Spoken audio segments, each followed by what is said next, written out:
I mean, I don't think he's intelligent enough to even understand how the state that he operates in is structured. Okay. Because if he did, what did Igbo say? Oh no, I haven't heard from Igbo. No, I'm saying there was a statement. Did Igbo make a statement? No, I'm saying you're saying that he must have read Igbo's statement. No. Igbo has an article. Okay. A 7-page, was it a 10-page, 20-page article on the securocratic state. Okay. Describing how the Zimbabwean state is structured. Okay. How from the time Smith came over, they took over from Smith, UDI essentially was a securocratic state, and how ZANU came in, how the apparatus then works throughout the entire securocratic state. And I think that sometimes if you rely on coercion, too much, you just don't think. You know what I'm saying to you? So I think in this case he lost it, because I would be surprised if I was his advisor. I'd have told him, you don't do that. I mean, that's my thinking, but I wonder what your thoughts are. Yeah, I think it's unfolding. There is I think a structural problem that there are two views as to the future of Zimbabwe. One view says Zimbabwe's future must be determined by the few people who call themselves war vets. So that is one of the things that we are dealing with. What is the future? And if you take the youth, it may be the case that they've been negotiating all along with within the party to present a new narrative. The youth are saying the baton must be passed on, and it must be passed on without any memory. And Chiwenga and others are saying the memory cannot be erased. It must be an integral part of any discourse to advance this national interest. So when you have two views, obviously there's a contestation. And that's the contestation is what is playing itself at the State House. I don't know whether you see that. At the State House. Hello? Well, what is happening in State House? I'm saying the State House, there are two people. The president and the wife. I'm saying the State House, there are two people. And as two people who are the first lady is younger and belongs to a different class. And the president belongs to another class. So there are two worlds that are contesting. Do you know, it's a very good point, and that's a very telling point. And also, I like the way you've sort of broken it down structurally so that it's very easy to be interpreted. You've simplified it without, yeah, absolutely. But the question I'd have is, in terms of democracy, the youth have it because they are 70% of the electorate is under 40. Yeah.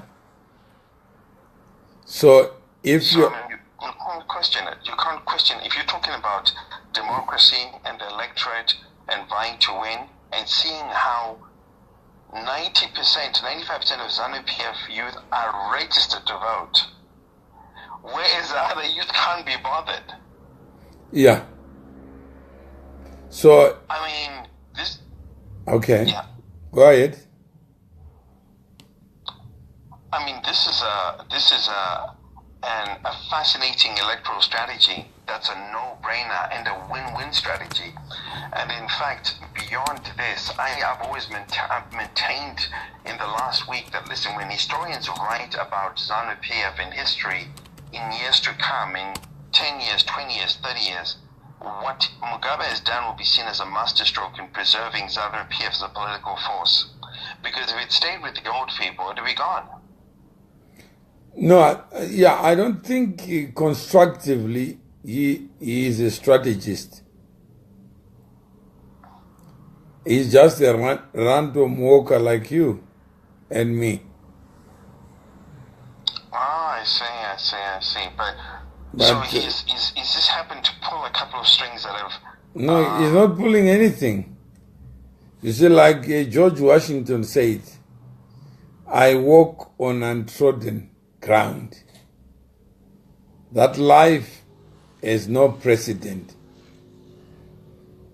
And things are unfolding in his face without any way of controlling what is to come. So we assume that the president has got better wisdom than the average person, when in truth and fact, actually, that may not be the case. So if you didn't know last week, imagine, just look at, if Mnangagwa had not gone to Bulawayo, what would have happened? What would have happened? There was not going to be any booing according to the narrative. And therefore, you would still be vice president until another day when they can knock him out. So you see people who are also negotiating to make Mnangagwa irrelevant. And Mnangagwa had also tried to make Kasukuwere irrelevant. So the first round, Yes. Mnangagwa failed to knock them out. But the provinces had spoken, or we assumed. And Jonathan would be prisoner number so and so at Chukurubin by now. Not before all the crimes of Mnangagwa. Mnangagwa would be in the deep-seated jail of jails. They would have to lock him up and throw away the key. No, but he had taken a preemptive strike in Mnangagwa. Sure, absolutely. Yeah, but the strike did not work because the other team was also not sleeping.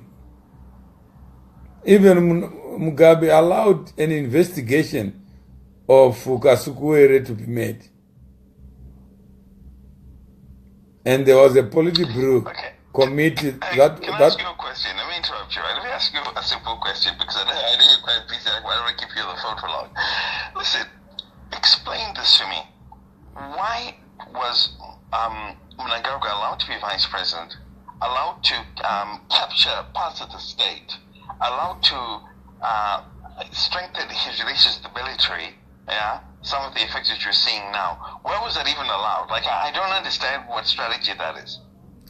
No, Mugabe was not part of the team that dethroned Mujuru. So, Mujuru is gone. The women were expecting a reserved status and a reserved position to assume the role of vice president. What does Mugabe do? He runs away with the baton. He throws it to Mnangagwa. So, But Mugabe has an advisory team that he works with, that he's worked with for a very long time. No, you are assuming that he's got an advisory team. So don't assume. No, the presidency is an office, Mutunga. Come on, it's not one person. Even in your prettiest dreams, if you live like that, that's destructive. You may think a person is intelligent or surrounded by intelligence when he's surrounded by foolishness. So how do you determine intelligence is intelligence? I understand. So I may be surrounded by a group of fools. What does that make me?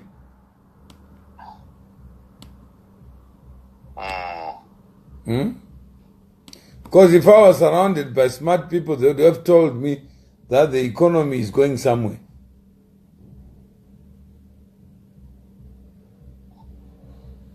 So you can't be that naive to say Mugabe for 37 years has been surrounded by smart people. It doesn't take a genius to know that things are wrong somewhere. Deeply wrong, not just yet. And what is Chiwenga talking about? He's talking about colonialism. So he's talking about pre-1979 facts. Crazy. So what has he been advising? And Igbo calls him what? A securocrat, is it? No, he was talking about the securocratic state. No, if it was a security, then you expect some security. You don't need to issue a press statement. You anticipate. If you are a general and you are found in the trench, are you still a general? Yes. No, you can't be. You can't. You're in the trench. Sorry, no. Your soldiers, your foot soldiers are in the trench. Yeah, so a general must exhibit some thought, Sure. some originality, and some organic thinking. Well, I mean, it's public information that the new planned government is supposed to be Mnangagwa as president, and Chiwenga is one of the vice presidents, and Dumisa Durengo is one of the vice presidents to take over at some point. But just Chiwenga to take over at some point in the future. Just look at the press statement itself. Yeah. It's talking through that. That press statement is a mirror of that. Yeah, it starts from the wilderness. Starts talking about ghosts. Explain? It starts talking about ghosts. Chiwenga starts from talking about the ghosts of colonialism and the battles that he won. Yeah. Then he takes you to 2017. But you never arrive in 2017. Because he has nothing to offer in 2017. What he is... That's a good observation. Yeah. He is arguing that what happened in 1967 is what should be the basis of decisions in 2017. He is forgetting that someone who was born in 1967 is 50 years old. Incredible. So, and he is the commander. What do you expect a soldier? You expect a soldier to have brains in his feet, isn't it? 100%. When you say jump, you say how high.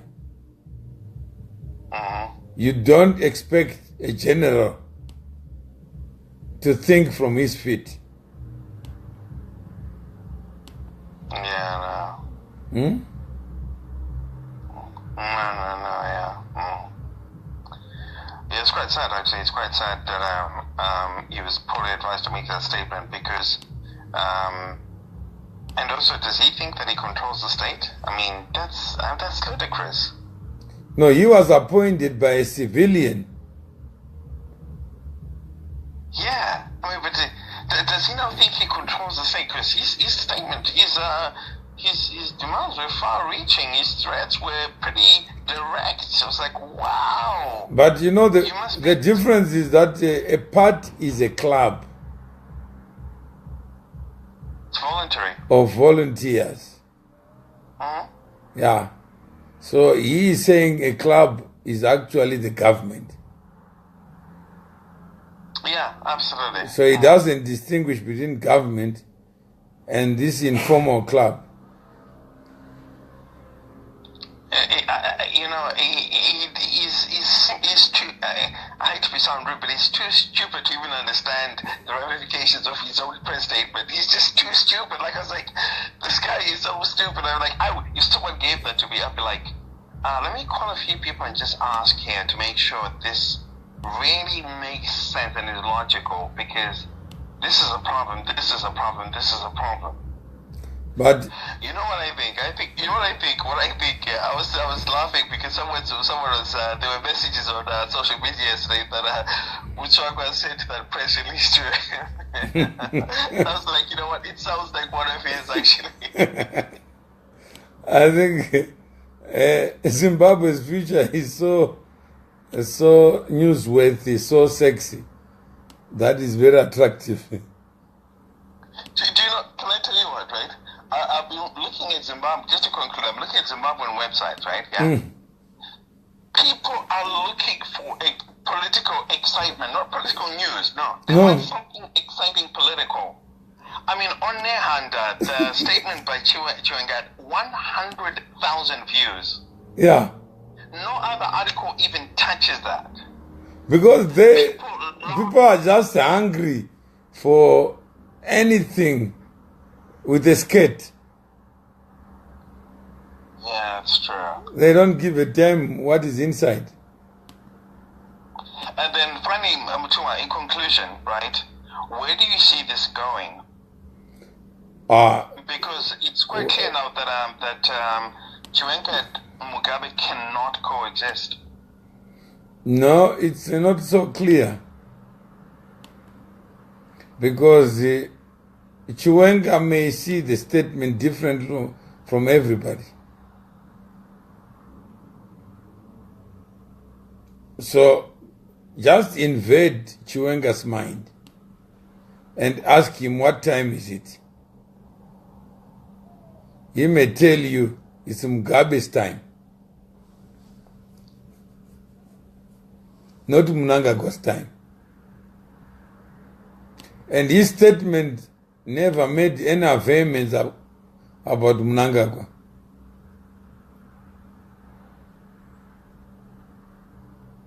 All he's saying is, President, don't remove us, because the crowd that is coming is so inherently corrupt.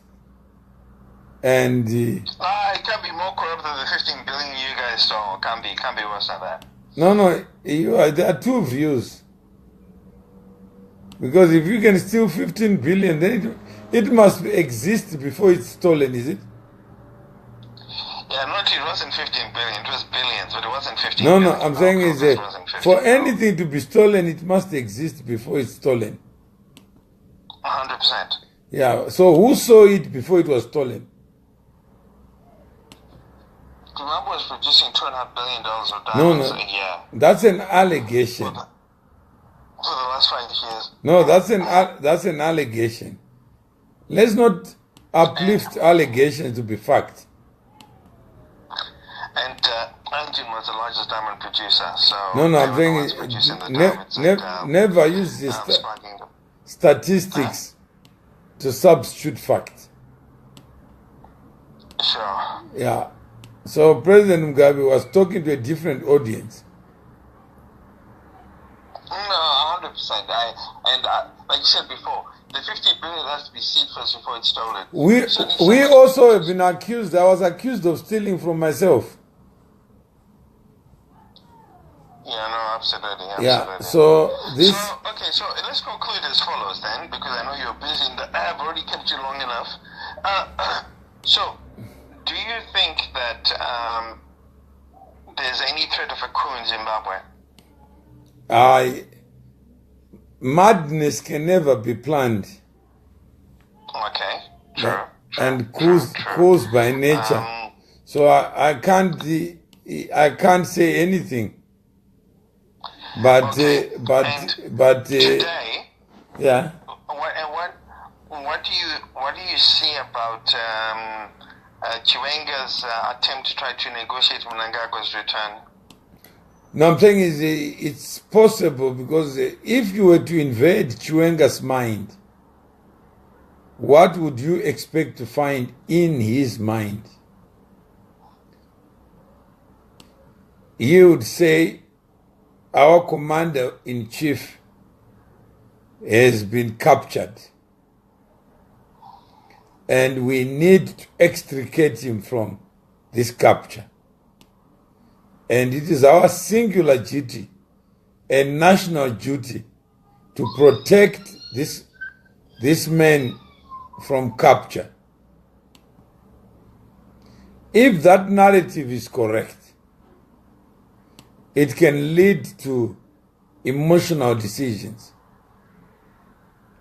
because a coup is itself emotional. It is not informed by any goodwill or any ex post thinking. It is just about now reacting to events of now. And the events of now suggest something else. That the president can't be rational. And therefore, if he can't be rational, we need to take all steps to restore rationality.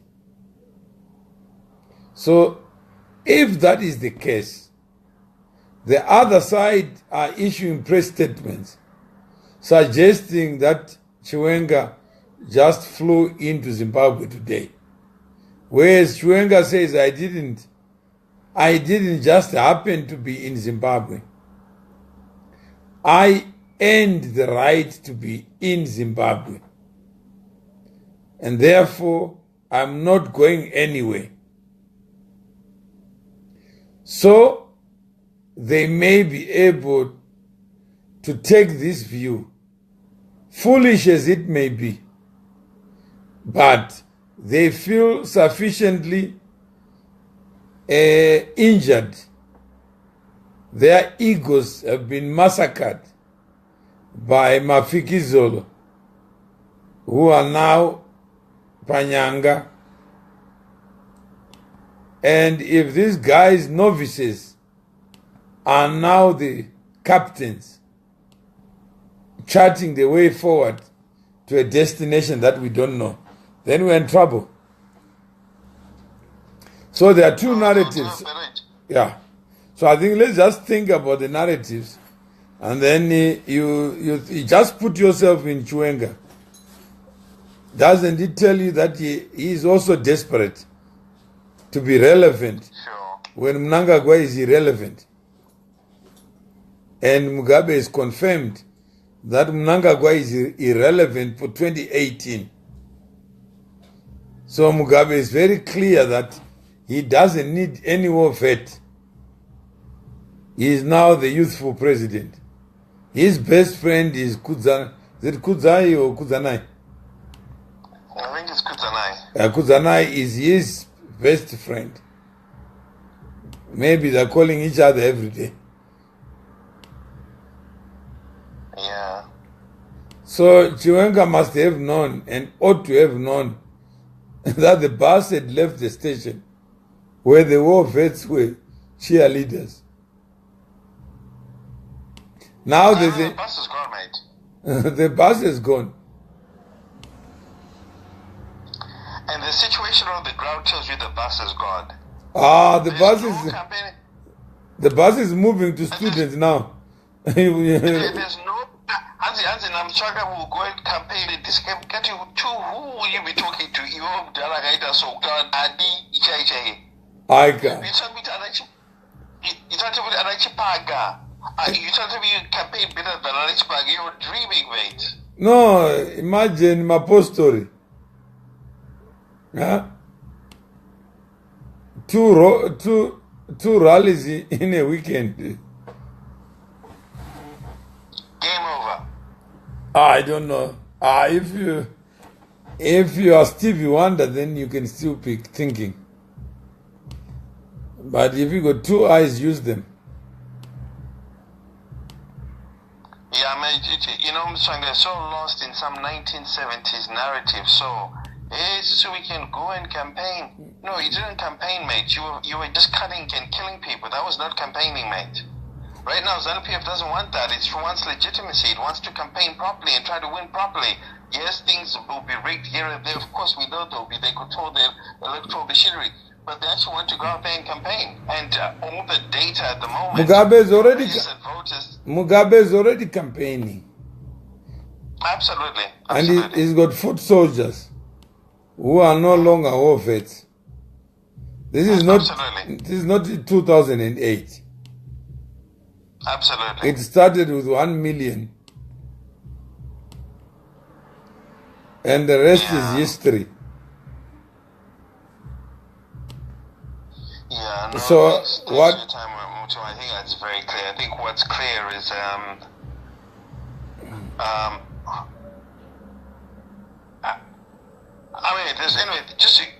is it okay to conclude that it's not possible to have a coup in Zimbabwe because SADC won't allow it, the AU won't allow it? Where do you start? No, you may be hallucinating about a coup. But after the dream and the hallucination, you wake up and you discover you are surrounded by people who are just worried about day-to-day things. Good call. If I was Mugabe today, my economic team will be in the forefront. We'll be talking about not repealing indigenization, but changing it quickly, running it through parliament as a matter of urgency, getting investors and changing the entire narrative to jobs. Then you don't understand Mugabe then. I don't understand. I think you need to go to church to pray for that to happen.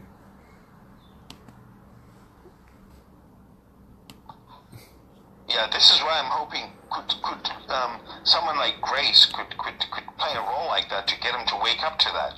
Jobs. Otherwise, no, the other side is very angry with Grace that when you are a friend of Grace, you are not a criminal. Huh? If you are Professor Moyo and you are Kasukwere, then you are not a criminal. But if you belong to Lacoste, you are a criminal. So they are saying that there is a selective treatment. But there's always been selective treatment around people. People were friends from Mnangagwa's.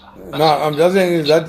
Elsewhere. I have a cousin who lives in Kwekwe, and he was saying to me, he was so happy when Mnangagwa got kicked out. I was like, why?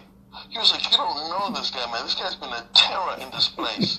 And I have no idea that they act with impunity. He says none of these people can be arrested. There's a guy, some MP or something. Some people wanted for murder. They just covered up by Mnangagwa. That's what I'm saying is, but the two sides are not clean themselves. Yes, no one's clean. Yes, sorry, we're not saying some side's better than the other. No, we're saying that. So I think as long as there's a contestation, 100%.